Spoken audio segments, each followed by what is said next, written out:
Hi, this is Calvin, and I will be sharing about Lutheranism, and specifically the Evangelical Lutheran Church in Canada, and specifically Redeemer Lutheran Church here on the west side of Vancouver, which is where I worshipped a couple weeks ago.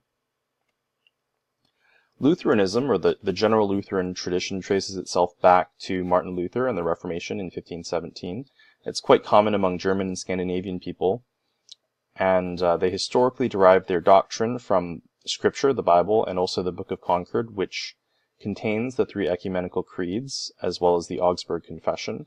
Some historic differences from the Reformed tradition are that they have a modified episcopate, that is, they have bishops, although with some term limits and slightly more limited powers as compared to Roman Catholic and Anglican bishops.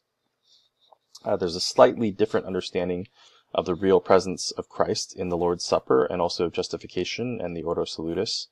And I think it's generally fair to say that Lutheranism is often closer to Roman Catholicism in doctrine and practice, or maybe even midway between the Reformed tradition and Roman Catholicism.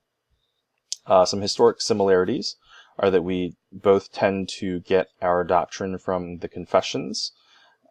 We were both part of the Magisterial Reformation, that is, those who were not part of the Radical Reformation or the Anabaptist tradition, and Protestants who generally tended to cooperate with magistrates. Both Lutherans and the Reformed have a high view of the five solas of the Protestant Reformation, of psalm singing, and also of our catechisms and of catechesis.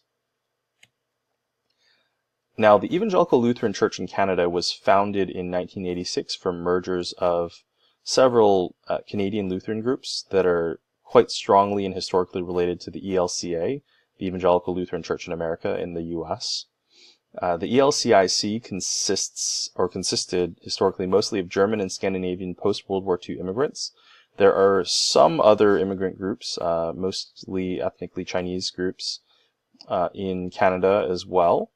The ELCIC has both kind of a moderate confessional wing and also a liberal ecumenical wing and everything in between. Kind of an important historic detail is that same-sex marriage was passed by just over 50% of the denomination in 2011, and since then many ethnic minority congregations have been disaffiliating. The ELCIC is in full communion with the Anglican Church in Canada and has been since 2001. So all of their bishops and priests are now ordained in apostolic succession, that is, Anglican bishops who claim lineage to the original apostles are present at all new ordinations of bishops and priests for the ELCIC. Now, this is important because in addition to the confessions, Lutheranism and a little bit more so Anglicanism tend to derive their authority from the apostolic succession of the bishops. So that's kind of an important distinction, or a little nuance or a shift that's occurring in terms of how the ELCIC understands itself doctrinally, both kind of within itself and in terms of where it's headed, and also a helpful comparison in terms of how it compares with the Reformed tradition. Some churches in the ELCIC strongly partner with the United Church of Canada and the Presbyterian Church in Canada, but some don't. There's no official relationship, whereas in the United States, the ELCA has a memorandum of understanding or full communion with the main kind of historically Reformed mainline Protestant bodies, the United Church of Christ, the Reformed Church in America, and the PCUSA. And they're also in full communion with the Episcopal Church, which is the equivalent to the Anglican Church in Canada. The ELCIC is declining fairly rapidly, perhaps kind of as a second or third generation immigrant denomination, as people assimilate culturally and as birth rates decline. The ELCIC, a historically small denomination as well, is also seeing those declines. Redeemer Lutheran Church is the church that I attended here on the west side of Vancouver, and as you can see, it's just an absolutely gorgeous building. It was founded by kind of that post-World War II generation of German and Scandinavian immigrants, and a lot of those folks are still around, so I had a lot of fun chatting with them. It was an absolutely beautiful worship service. I felt super duper welcomed. I really enjoyed the atmosphere. It was reverent and it was also comfortable. I think it was a great balance there. And the liturgy was very, very well thought out. And it was a meaningful worship experience in those ways. I could sense the decline. There were less than 30 people in the sanctuary. I was one of 3 people there who were ethnic minorities or not white, which in Vancouver and on the west side of Vancouver is very, very rare, as the entire greater Vancouver area is over 50% non-white. So that was unique. It was certainly an aging congregation. I was also one of maybe 5 or 6 people in there who were under the age of 60. But overall, a very well done service. I chatted with the musicians afterwards. The 2 musicians who led a lot of the stuff were both professionals and quite professionally trained. Flipped through the hymnal. There are definitely a lot of similarities with Reformed worship and our liturgical structure, so I recognized a lot of things. Overall, a very beautiful space, a good experience. So kind of moving on to the core rituals. So the first thing I noticed was the space. The space was very, as I said, beautiful and comfortable and thoughtful and very well laid out. If you'll notice in the picture that I have here, that is the baptismal font right there, which is kind of placed front and center. Actually, from my pew, I thought it was jade for most of the service. There's the Christ candle right there, and as you can see, there's an altar with a rail from which communion or the Lord's Supper was taken. Confession and assurance were toward the beginning of service, as they are in a Reformed service. The baptismal font was filled with water between confession and assurance, something I've seen at some Reformed churches as well, but I thought it was really cool, just a very thoughtful way to enter into the service and kind of remind us of our baptisms. There was scripture reading, and they followed the lectionary, common kind of in more liturgical and mainline churches as a whole. The psalm was chanted, and the gospel reading was quite differently emphasized and read from the left side, from where I was sitting, rather than the right side, which is where the other scripture readings were done from. People stood for the reading of the gospel, there was quite a bit of emphasis. The Lord's Supper was served up front. People went forward in several groups.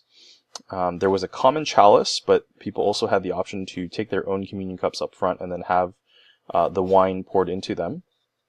It was white wine, actually. Then people had a chance to kind of kneel and pray and reflect at the altar rail for a little bit after taking the elements. The intercessory prayer was quite interesting. In many ways quite similar to a Reformed intercessory prayer, but 2 things stuck out to me. First, they actually prayed for the Lutheran bishop and also the Anglican bishop and the Roman Catholic bishop as part of their intercessory prayer. And secondly, a member of the congregation who is of First Nations or Indigenous North American heritage went forward, and the cantor who led intercessory prayer said, "Creator God, we offer you this tobacco." And she actually held up the tobacco and stood in 4 different directions. Now, I had somewhat mixed feelings about this. I am an ethnic minority, obviously, and contextualization is something that's on my mind a bit, and I'll talk about this a little bit later. But I think, on the one hand, there's kind of an often liberal mainline tendency to be like, ooh, anything goes, or yeah, let's pray to Buddha in our service here. And actually, there are some United churches out here in the west side of Vancouver that I do know do practice kind of Buddhist prayers and kind of prayers in just completely different religious traditions. And I think if that's kind of endorsing a kind of theological universalism or pluralism, as a confessional Christian, I think we have to take the exclusive claims of Christ seriously. On the other hand, I think there are some very serious confessional and or evangelical congregations that have a lot of First Nations or Indigenous American members who are doing a lot of traditional practices or kind of reclaiming traditional practices from their heritage and pointing these to worship. In some ways, I think all worship or all worship practices are culturally contextual, right? So I think in theory I was not opposed to the presentation of tobacco during intercessory prayer, but I think I would have to know a little bit more about the theological leanings of folks if I wanted to pursue such a thing in my own congregation. But I think in general, I wanted to have a posture of being a guest and of learning and of worshiping while I was there. So a few ways that these rituals direct desires. It was definitely clear throughout that that these worship practices as a whole in this space point to a very ancient Catholic and embodied faith. By ancient, I mean really continuous. There were a lot of hymns and the psalm chant, as I mentioned, the procession and the baptismal font, just reminders that it is an ancient and a Catholic faith as well. I thought the praying for the Anglican and Catholic bishops was pretty cool, and embodied as well in terms of posture, in terms of the use of water and the very audible pouring of water during the service, weekly communion, which is practiced, kneeling, standing for the gospel reading, and so forth. Definitely a desire for greater ecumenism, kind of loving the larger body of Christ, and especially the other Episcopal bodies in the area, and ethnic contextualization, as I mentioned, with the First Nations member kind of offering of tobacco. A little bit more of coping kind of with the baggage of colonialism and residential schools and so forth. For those in this course who are not Canadian, there's quite a bit more baggage and discussion of the legacy of colonialism in residential schools and the role of Christians in them here in Canada. In part, actually,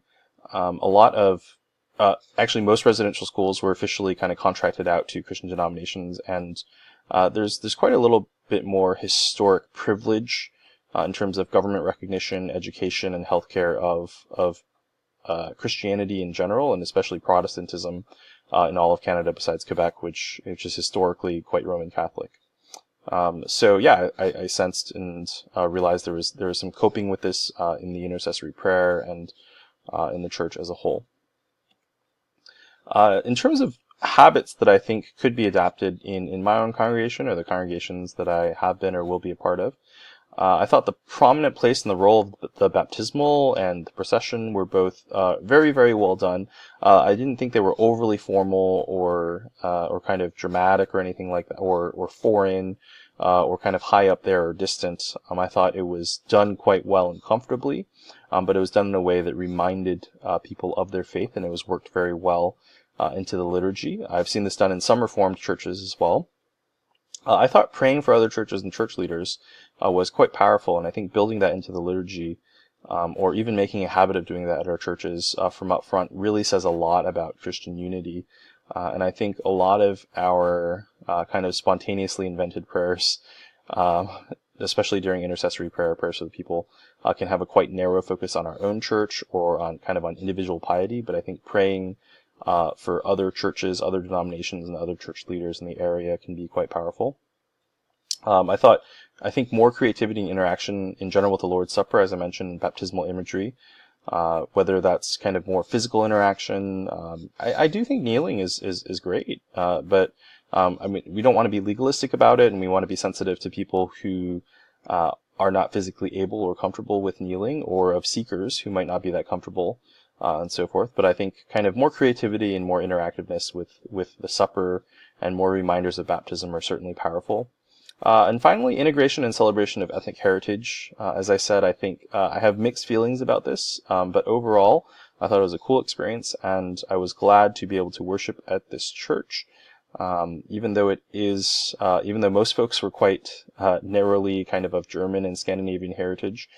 There was an effort made to celebrate the ethnic heritage of someone there who is not, and to reconcile with a fairly significant people group out here in Canada and Western Canada in general, with whom reconciliation with folks of European heritage is helpful. So that was my worship experience and kind of my thoughts on Lutheranism and the ELCA and Redeemer Lutheran Church here on the west side of Vancouver in general.